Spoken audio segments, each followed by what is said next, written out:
Hi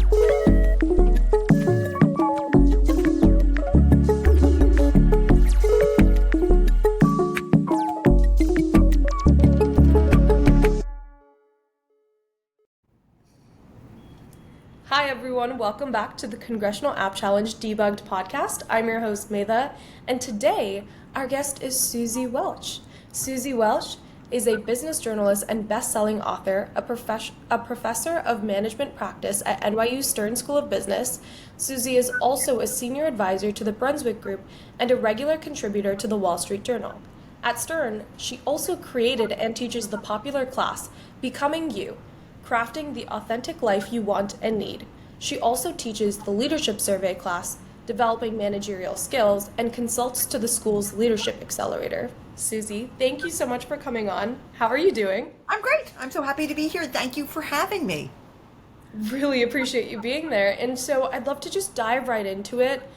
Can you talk us through your journey? Like, how did you get here at teaching at Stern, selling best-selling books? Like, how did you end up with where you are now? Well, unfortunately, this podcast is not 7.5 hours long, which is what it would take to explain my completely crazy career, which does in fact make a lot of sense through the rearview mirror, as the cliche goes. But I will give you the very shortened version of it. I actually started my career as a journalist, as a crime reporter in the fantastic city of Miami, where I went down to work for the Miami Herald after I graduated from Harvard University. And I had a couple of spectacular years covering crime in Miami. And then very serendipitously, the business reporter quit, and I was told I had to cover business. And I was like, wait, business does not matter. I don't know anything about business. I covered crime. I covered the streets. And they said, well, you're gonna have to learn about business very quickly. And I couldn't. There was no Google in those days, and there was no book that just sort of said, here's what business is, a young crime reporter.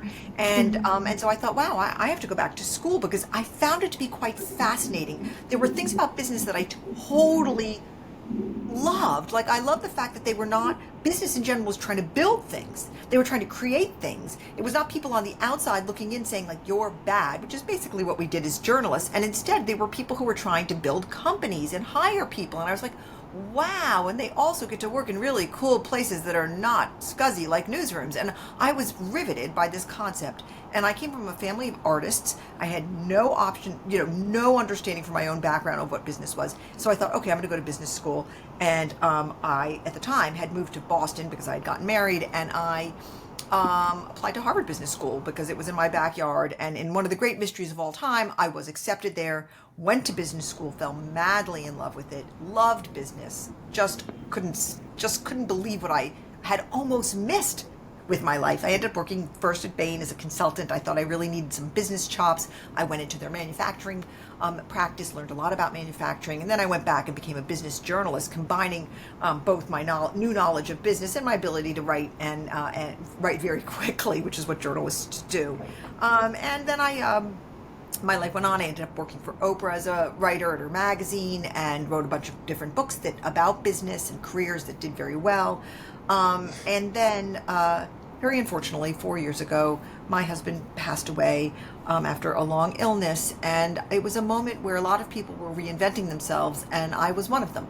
And I decided to see if I could possibly take everything that I had studied and written about and knew about management and careers and maybe teach. And so I went to NYU. They said, we'll try that. I started as an adjunct, but very quickly my class Becoming You became very popular. And I always say to people, if you teach a class that tells people how to find their purpose in life to a bunch of 20-somethings, your class is going to be popular. And I'd love to take all the credit for it, but really I have content that people are very eager to learn. And I have a methodology, a 3-part methodology that helps people figure out what to do with their lives.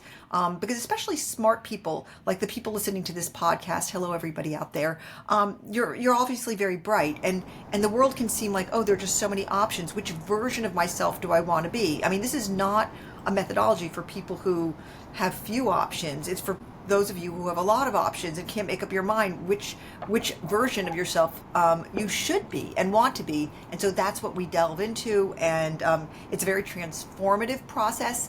I love teaching it, and it's changed my own life teaching it.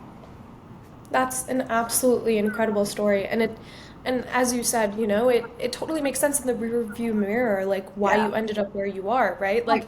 Like, it totally makes sense. And it's so funny that you ended up, pursuing business journalism after you were so against it. That's so funny.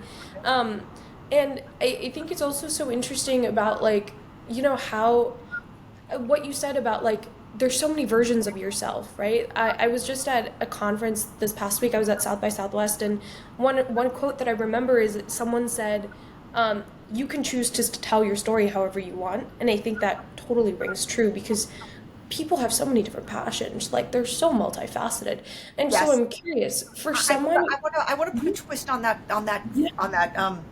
We can choose to tell our stories any way we want, and yet the world will reply, "That's not your story." So I think that that's a wonderful aspirational quote. The way I put it is slightly differently, and I throw Yeah, it out there because I think it. I hope it speaks right to this audience of very brilliant and capable, and I hope it's not it's thought negatively, ambitious people, young people. Is that you should be. You have a choice here, and so I'm going to go out on a limb and say you should be the author of your life and not the editor. And what ends up happening is we live a life that's kind of written by other people. Our parents often write our lives for us. They tell us you should be this and not that. And our teachers say you're good at this and not that. And we have a dream of a life, and we can find ourselves sort of in our mid 20s and 30s. And this happens to my students, who I both undergraduate and graduate, and they say, wait, wait, wait. I've just been going along kind of editing the story that's being told about me, and I'm not the author of it. And that's the piece of it is you have to write that story yourself. You have to own the data about you. What are you good at? What are your values? What are the opportunities that call you? And then you have to write your story. So just a small twist on that very interesting quote. no, I think that's such a good twist, and actually, that's exactly what I was gonna ask. Like, how do ambitious people, who are so good at so many things, kind of like narrow their vision down and narrow their story down? Like, how have you found that to be something that Okay. people can do? They can. First, understand there's probably going to be a lot of stories of your life, okay? It's not Yeah. one thing and then you ride that surfboard till you hit the shore, okay? I mean, there are going to be you have a lot of commas in your life and you're going to be a lot of different things, but you have to have one first part leg on the journey, right? Yeah. So the methodology, the construct that we use is that your purpose, we call it area of transcendence, but let's just call it purpose for shorthand right now. Your purpose lies at the intersection of three spheres.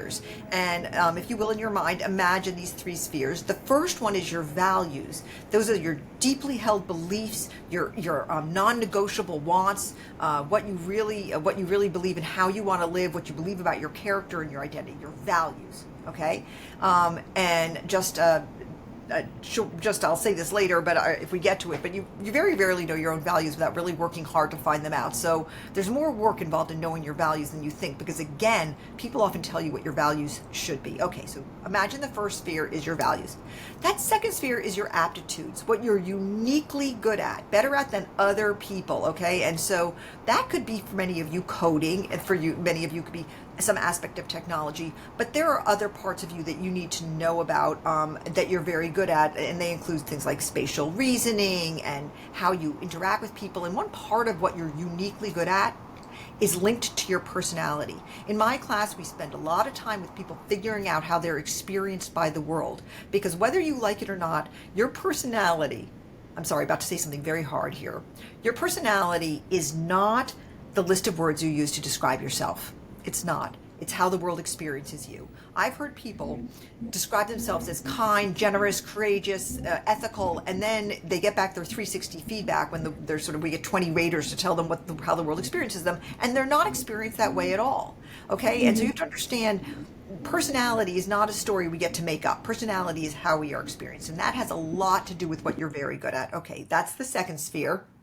This third sphere is where there's opportunity in the economy that interests you or calls you emotionally or intellectually. Okay, we're all not all going into AI, because AI does not call everybody. We're not, and if you have to identify what parts of the economy, and hopefully they're growing. Maybe they're not, but hopefully they are. When you do this, I ask my students, please think about that part of it that call you intellectually. You just have to learn more about it, or aviation fascinates me, or, I really need to be in the hospitality industry because that meets this part of my, my values, or calls you in some way, emotionally, in that it reflects some kind of experience you had, okay, that you need to finish a story or fill a hole. So those are the three spheres.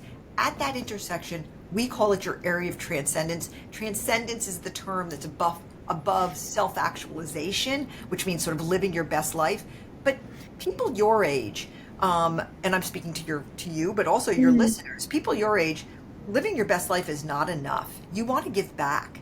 You want to live a life with meaning. You want to do something that's connected to the world, that makes the world a better place. It is not enough for your generation to just self-actualize. It is actually a spectacular quality that you have, and it should be commended by my generation over and over and over again, and you don't get enough cred for it. So that's what we call it, the area of transcendence. That it's living your best life plus giving back at the same time. And again, my methodology is that happens when you're at the intersection of those three spheres I just described. Yeah, that's such an interesting methodology.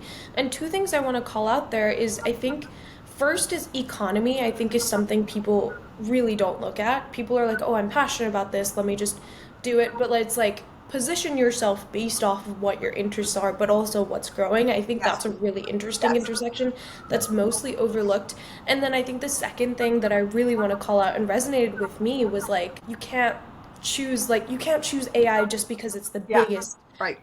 like I'm sure so many people listening, and it's things like VCs. There's some statistic like 95% of VCs will only invest in startups that have a Gen AI product right Right. now. Right. And it's like you can't choose your passion based off of that if that's My, not your my actual my passion. classes are filled, just to make your point, my classes are Yeah. filled with people who went into jobs because somebody told them this is growing, this company is hot, Hmm. this technology is hot, and not to put too fine a point on it, but they're dead inside because the Yeah. work doesn't mean anything to them, and Yeah. you have to take that into consideration.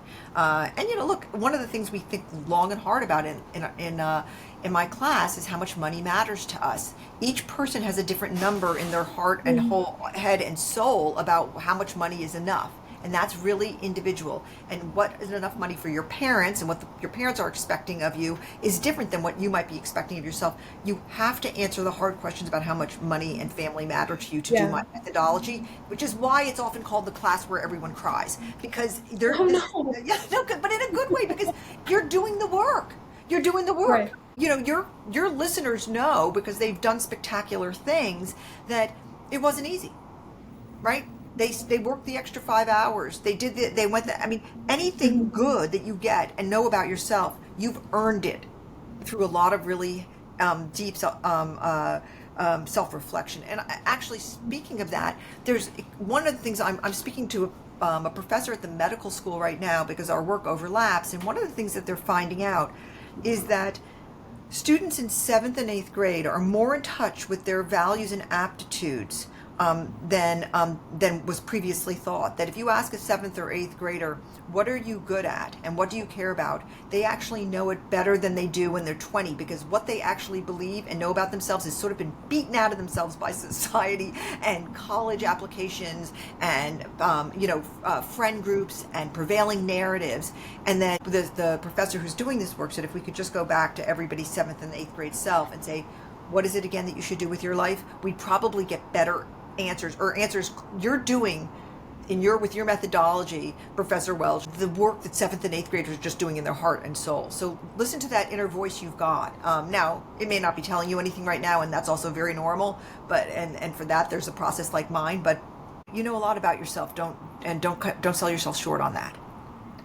Wow, that's absolutely incredible. And something that I think makes a lot of sense, right? Like high school is where people start trying to fit in a little bit more, and they give a lot of what makes them unique in order Yeah. to fit in. And so that's Yes. really interesting. And so I'm curious, how would you respond to someone who feels like they've been pigeonholed either by their career choice or by activities that they're involved in like high school or something like that? That's right. What advice would you give to someone who feels pigeonholed in that way? Okay. You have to fight for your authenticity.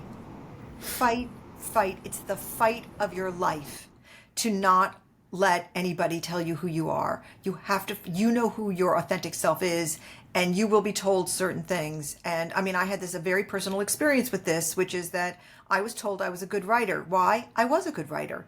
And I was very chatty. I'm a huge extrovert. And when I was growing up, the narrative all around me from people who loved me very much, they didn't want to hurt me. They loved me and they thought, oh, she presents very well at being a writer and speaking. She should be a journalist. And then I kind of got moved closer and closer to that. And I didn't fight because it kind of made sense.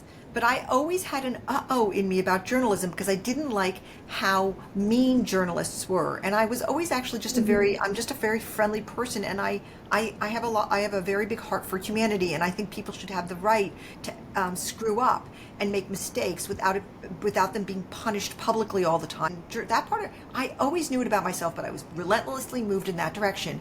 But I always also thought, I felt like saying to people, I'm also very good at math. I'm good at math. And I actually used to be mocked because one of the things I did was I would often count on my fingers, but I still knew I was good at math. Then when I got to business school at Harvard Business School, a professor like literally pulled me aside the first semester and he said, you should get your PhD in finance. You have a gift for finance. And I thought, I'm 26 years old and finally somebody is acknowledging what I know I'm good at. Right. And I actually thought seriously about it. But I was pigeonholed, and it took me years to finally be able to advocate for myself and say, yes, but I'm also good at this. Or you think I'm good at that, but I don't like it very much. Yeah. So fight for your authenticity and actually name that elephant in the room. Say, hey, I feel like you're putting me in a corner and you're only talking about one portion of me. I am bigger or different than what you say. Most people have best intentions. It's usually your parents are the culprit here. And they love you and they just want you to be safe and secure when they're gone. I get it as a parent. That makes a lot of sense. And that's really interesting, I think, as well, just because, I think that's really interesting because there's a difference between, like, what you're good at and what you want to be spending your time doing. And I think a lot of people get that messed up, especially, like, myself included. And I think in college as well, you pigeonhole yourself immediately by choosing a major.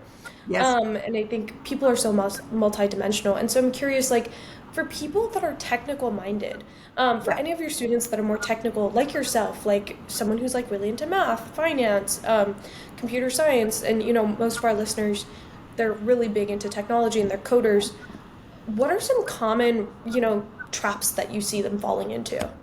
They don't force themselves to develop their EQ, their emotional intelligence, because you can ride by on that high IQ for a long time and be rewarded for it with your grades and be rewarded for it with job offers.